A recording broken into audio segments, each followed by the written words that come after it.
Hi, everybody. Welcome back to GSX 2019. Chuck Harrell, SecurityGuydTV.com, SecurityGuydRadio.com, and ASISTV.org. That's the boring part. Here's the fun part. My next guest, what's your name, sir? Ken Bukowski. And with? Allied Universal. AUS.com. What a great website that is. How easy is that? That's yes, fantastic. Sir. Now, you have an interesting role.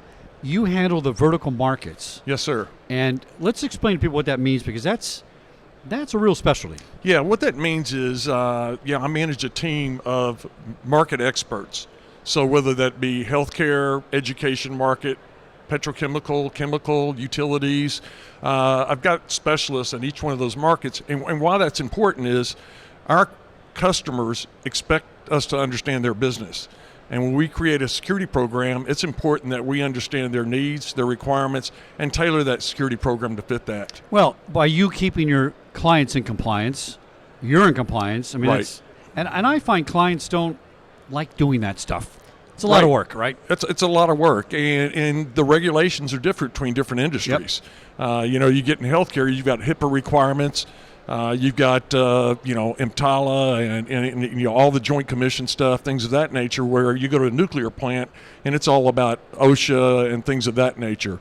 Get into a chemical plant, it's safety, OSHA, and all those different requirements. And they expect us to understand that and bring that value to them. You're the subject matter expert for them, right? Correct. Now, yes. Let's talk about something like ISO 2800, International Standards Organization. It's their security best practices, so to speak. Right. In the UK, the country has best practices for security. Right. And the whole country says, everybody should do it this way. And I've talked to guys over there before. Right. And I tell them, it'll never work here. And they go, why? I guess we got 50 countries here.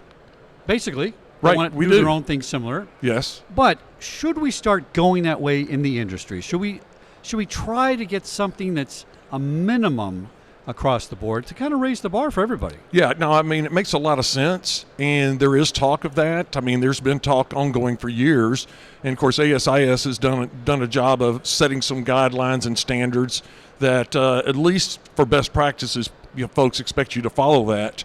But yeah, you bounce from one industry to the other, and there are some significant differences. So let's say I give you guys a call.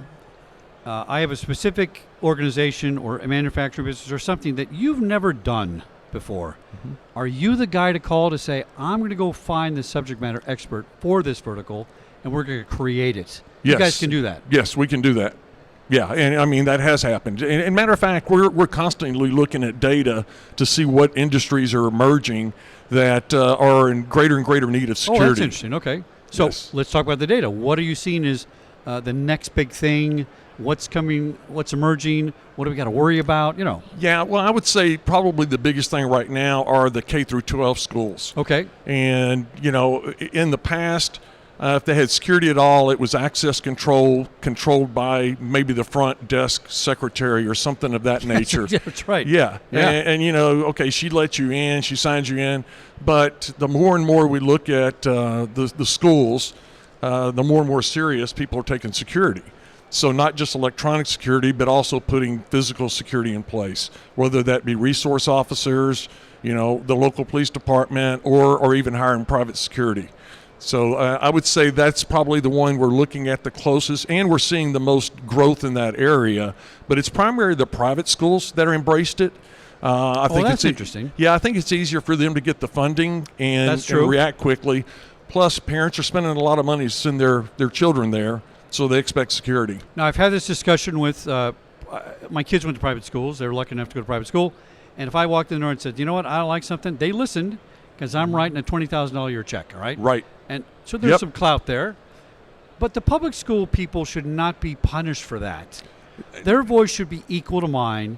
Just because I can afford private school doesn't mean my opinion's any better or worse, right? Agreed. How do we get the community to understand that concept? And how can Allied be an advocate for that thing? I mean, you can't really be in the middle of, public-private arguments and stuff. You're a contractor, but somebody needs to champion this concept that we need to protect all schools, all kids, not just ones that have money. Yeah, no, I completely agree. Unfortunately, in our public schools, there's more bureaucracy, some red tape to get through, legislation a lot of times to provide the money and the resources. But what we've done is taken a position of trying to educate We're constantly doing webinars and speaking engagements where we're educating not only the public but the schools themselves to help them have not only awareness but understand the consequences of not doing something. So I'd say that's the way we've taken our leadership role in that stance so far. But we're connected with the local governments and all through our government services group to try to stay in touch with them also on the issue. What would you say is your most challenging vertical market? Who is the most difficult sector you've had to kind of really, dig into and do a lot of work on? Yeah, I would say our healthcare market. Really? All right. Yes, and it's mainly the hospitals. There's so many nuances dealing with patients, visitors that go along with it, hospital staff. No one goes to a hospital because they're happy. They're in an emotional state, Yeah. maybe in an altered mental state. So there's a lot to deal with. Most of them are open, campuses. So people are coming and going, and it's just a difficult environment. But it just requires a lot of training and due diligence and assessing the situation and putting the right program in place. And most people might not know that there's a lot of violence that goes on in hospitals. Yes. It's reported a different way, but it's like a little city, and it has its assaults, it has its murders and rapes and things in an environment you would not expect it. Right. And you really got to be on top of that stuff. Yes. I can see why that'd be most challenging. Yeah, I mean, when it comes to workplace violence, you're 4 times more likely to be assaulted in a hospital than you 4 are times? in. Yes, Wow. sir. Yeah, and that's according to the Labor Bureau's statistics. And but it's also because a lot of times your hospital staff, they're trying to do the best they can to take care of a patient, and not necessarily sometimes recognizing that they could become violent or abusive. Well, my hair is very gray, as you can see. I might be visiting some of those facilities soon. So I'm glad Allied's on the case there, my friend. Ken, always Chuck, good to see you. Yep, great seeing you, Chuck. AUS.com is website. Give us your name one more time. Ken Bukowski, VP of? Vertical Markets. Fantastic. Back a minute here in Chicago, 2019. No. Where am I? GSX. GSX 2019 in Chicago. Chuck Carroll, Security Guy TV and ASISTV.org. Back in a minute.